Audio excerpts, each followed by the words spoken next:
I know you academic types love to fill up your big brains with self-righteous morality and lord your empty rules and virtues over each other. But how dare you bring your petty disputes into the safe haven of Aru Village? It seems like someone's gonna have to beat some sense into your thick skulls until you finally learn to respect these grounds.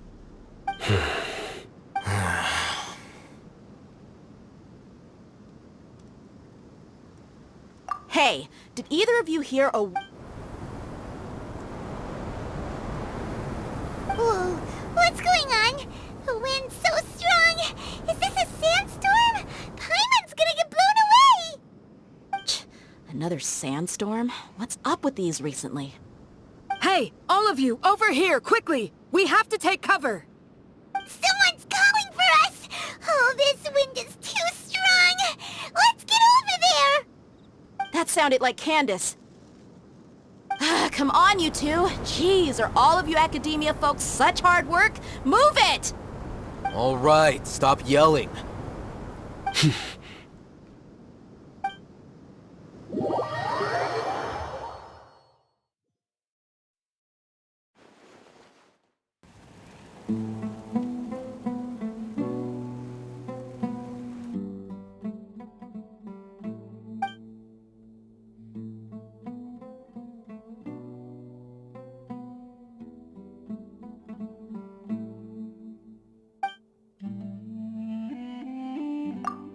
Well, this is pretty awkward. Hey, wanna play sardines with 3 people who wanna tear each other limb from limb? Sure, why not? Sounds fun. The air is so thick and heavy. Paimon can hardly keep floating anymore. My sincerest apologies, everyone. This is the home of our village chief. I will have to ask you to make do with this small room until the sandstorm dies down. Please, let me introduce myself. I am Candace, protector of Aru Village. Our savior has come at last! Nice to meet you, Candace. The name's Paimon. Thank you so much for helping us. There's no need to thank me. It's only right to help each other when the weather gets rough. Wow, she's so gentle and caring, like a nice older sister. Unlike those guys over there. All right, now that we're all better acquainted, we should return to the topic at hand. As a guardian charged with the responsibility to protect my fellow villagers from harm, I was observing your conflict from afar, even before the sandstorm started. And now that you have set foot within Aru Village itself, it is all the more my responsibility to make absolutely sure that you pose no threat whatsoever to us. So please, have an honest and sincere conversation with one another, and put your hostile feelings to rest. If anyone dares to start anything again while they are under this roof, I will not hesitate to send them out for some quality time with the creatures of the sandstorm. On second thought, Paimon may have misjudged Candace's character. And that goes for you too, Miss Dia. Do I make myself clear? All right, we got it, Candace. That's what I like to hear. So which of you will begin? I was supposed to be a mediator, but I might have gotten a little too involved just now. Anyway, one of those two should probably start talking. Wait, that was you trying to be a mediator? I have nothing to hide, so there's no shame in explaining myself. While Al-Haytham wasn't wrong about the other Matra not knowing my whereabouts, it's not because I've been assigned a morally dubious mission. Rather, I've chosen to exile myself. Huh? Exile yourself? A little while ago, I discovered that there was data missing in the Academia's project planning and development files. What little they did report clearly did not match the project's actual progress. As General Mahamatra, I had the responsibility and authority to request an audit. However, to my surprise, The person responsible for the erroneous data was none other than Grand Sage Azar himself. I tried to investigate the issue myself before submitting a formal audit request, but I soon found that all leads and potential pieces of incriminating evidence were carefully concealed from me. I began to realize that they were cautious of me from the very beginning. Unsurprisingly, the Grand Sage rejected my audit request as soon as the submission reached his desk. He even said to me, "The power of the General Mahamatra is granted by the sages. You have no right to judge us." So they really are up to no good.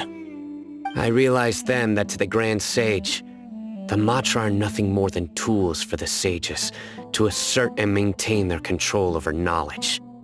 The vows that we took, the principles that we strive to uphold, they are meaningless to the academia of today. I believed it would be wise to flee the academia before the sages had a chance to take action against me. This way, they can no longer see nor predict my actions. I will never give up on this investigation. There's no need for someone else to give me power or authority. Once I find the truth, I will administer judgment by my own name. Sino seems to have the same goal as us. We're all investigating the sages. Plus, now that he's no longer the General Mahamatra, he somehow feels a lot less scary. Well, Sino, if that's your story, then why did you see Alhaitham as a target? When I was investigating the matter in the academia, I overheard a conversation between Alhaitham and a sage. The sages asked you to investigate a blonde-haired traveler. Do you dispute this, Alhaitham? What? Like many parts of the project, this assignment was undocumented. Now throw in your suspicious behavior with the Divine Knowledge Capsule, and I think we deserve an explanation.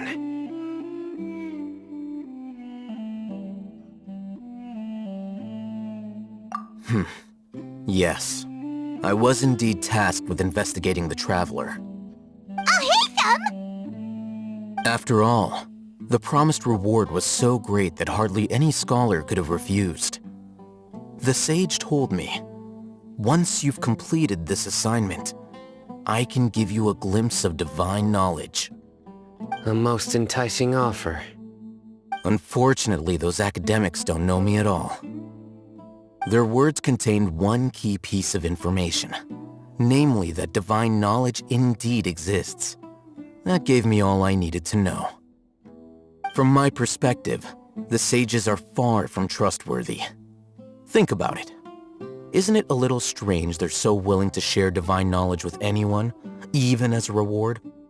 So, I began my own investigation following the lead of the Divine Knowledge Capsule. In the end, I realized my wisdom in committing to this rather than collaborating with the sages.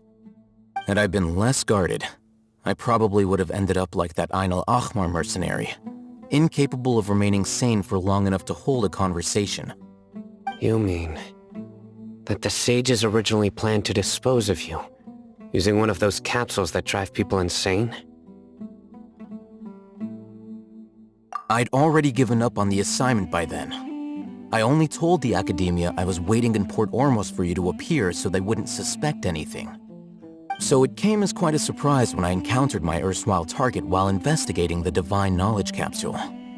Criminals do love to talk about coincidences. Even though I ran into the Traveler by chance, I had no intention of providing assistance to the academia. Also, you should remember, you were the ones who decided to follow me and strike up a conversation after I left that tavern. That's true. Alhaitham helped us out at Caravan Rebat as well. Maybe he's telling the truth. I'm willing to apologize, if that's worth anything to you. I took the Divine Knowledge Capsule behind your back because I judged its existence to be a significant risk. I felt that it would be best for no one to interact with it before it had been properly studied. After all, curiosity often proves to be the most dangerous thing in this land. You should be well aware, Scribe Al-Haytham, that curiosity can also lead you to danger and suspicion. Answer me this. Did the sages share any information about their project with you? Have I not made myself clear? You and I are both distrusted by the academia. Do you really think they would tell me anything? Fine. Although you haven't completely proven your innocence, I won't regard you as an enemy, for now. As you wish. Good. I'm glad to see you two clearing up your misunderstandings. And now you, Dia. I believe it's your turn. Oh, sorry. Whatever the boys were talking about must have been so boring that I spaced out. My situation is pretty straightforward. My employer, Dunyarzad of the Homayani family, is friends with the Traveler and is currently recovering from her illness at home. I had nothing going on, so I decided to return to Aru village for a visit. I was actually looking forward to a pretty exciting time getting back together with everyone here. But then I saw these two random guys in the middle of a pointless argument. It ticked me off, and things went downhill from there. Is that all? Well, I will admit that definitely sounds like your style. In that case, welcome back, Dia. That's more like it. I missed you all so much, Candace. Whoa! What was that sound? No need to worry. Now that you're no longer at each other's throats, please, make yourselves at home. I'll take a quick trip outside to clear out some of those creatures in the sandstorm. Creatures? In the sandstorm? Are you sure you don't want some backup? Fighting in a sandstorm is not for the faint-hearted. Anyone without extensive training in these conditions is at a disadvantage. You needn't worry. Yeah, just leave him to Candace. Don't worry, she's as tough as they come.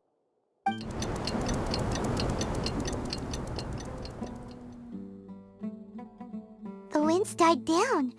That means the sandstorm's over, right? Candace still isn't back yet, though. Is she alright? Maybe we should go out and check on her. When you put it that way, even I'm starting to feel a little worried. All right, let's go. We've been here long enough, and the boys are as chatty as the floor.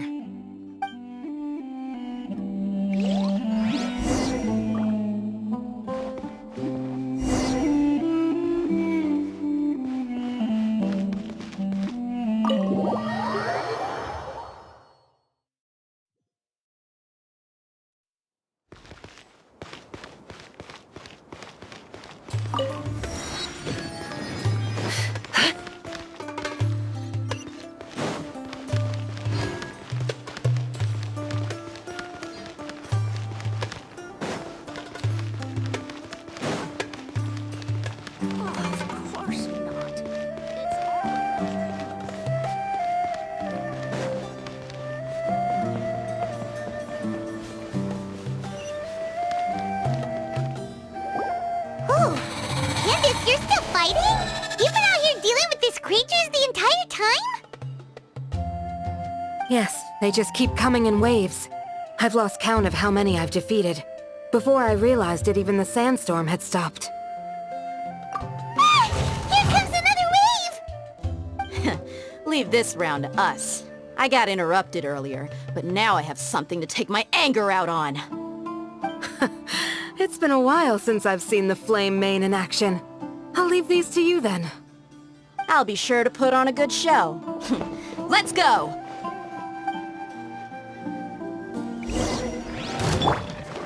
Ding dong coverbot!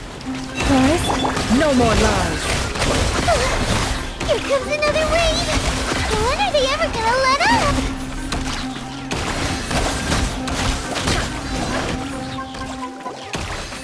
The creatures stopped appearing. Was that the last of them?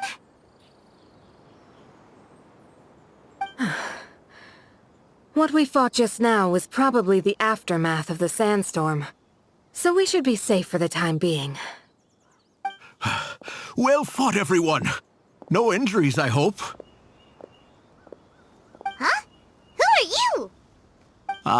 My apologies. I haven't had a chance to greet you yet. I had my hands full taking care of the village's elderly and children. I am the chief of Aru village. Everyone usually calls me Uncle Anpu. Sir, I am also originally from the desert, but I have not been back for some time now. May I ask if such sandstorms are common? I can't say they've always been common, but recently the storms have become increasingly severe and frequent.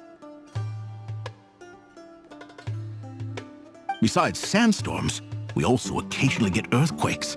According to an investigator who stayed in the village a while ago, these unusual natural phenomena are related to the withering of Irminsul. Another effect of Irminsul's withering.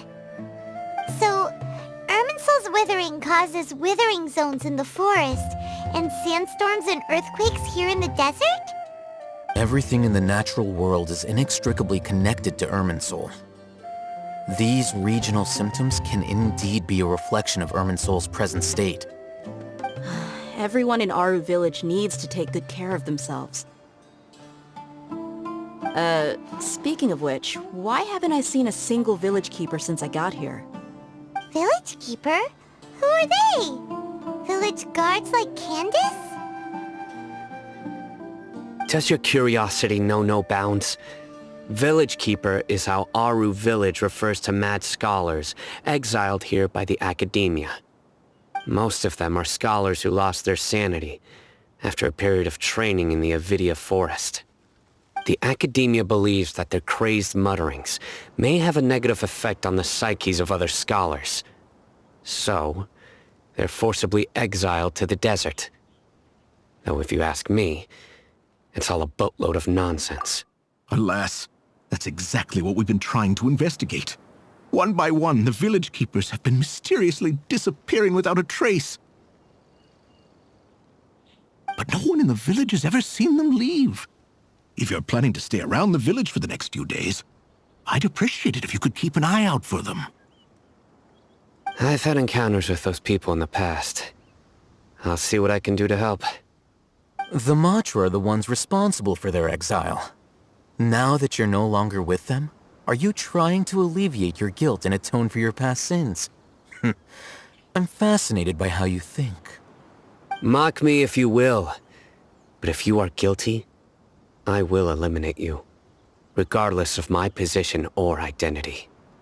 Oh, you're the former General Mahamatra. You must be an expert in these kind of investigations. Thank you for your help. Is it because you're reminded of Hypatia? Oh, these poor scholars. First they lose their sanity, now this!